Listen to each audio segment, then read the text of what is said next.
আরম্ভ হবার পর থেকে একইভাবে জনপ্রিয় জি বাংলা প্রোডাকশনের কোন গোপনে মন ফেঁসেছে টিআরপি তালিকায় বরাবরই সেরা 5-এ অবস্থান করেছে।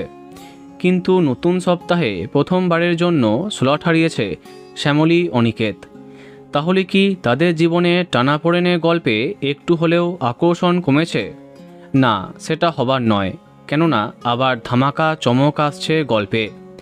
সম্প্রতি অহনা, শ্যামলী, অনিকেত তাদের ত্রিকোণ সম্পর্কে দর্শক যখন নাজেহাল, তখন ধারাবাহিকে আসছে এক জনপ্রিয় নায়িকা, যাকে নিম ফুলের মধু ধারাবাহিকে আমরা সবাই দেখেছি।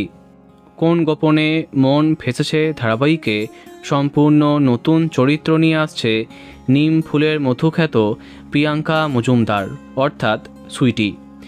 ডান্স বাংলা ডান্সের মাধ্যমে টেলিভিশনে ডেবিউ করার পরে ধারাবাহিকেও জনপ্রিয় হচ্ছেন প্রিয়াঙ্কা। তবে এইবারও কি তাকে নেগেটিভ চরিত্রে দেখবে দর্শক? কি থাকছে চমক? কি হতে যাচ্ছে ধারাবাহিকের গল্পে? জানতে গেলে একদিনও মিস করলে চলবে না। তো বন্ধুরা, এই ধারাবাহিকটি কার কার প্রিয় কমেন্টে জানাতে পারো। আর এই রকমই আরও অনেক ভিডিও পেতে সাবস্ক্রাইব কারেন্ট বস। ধন্যবাদ।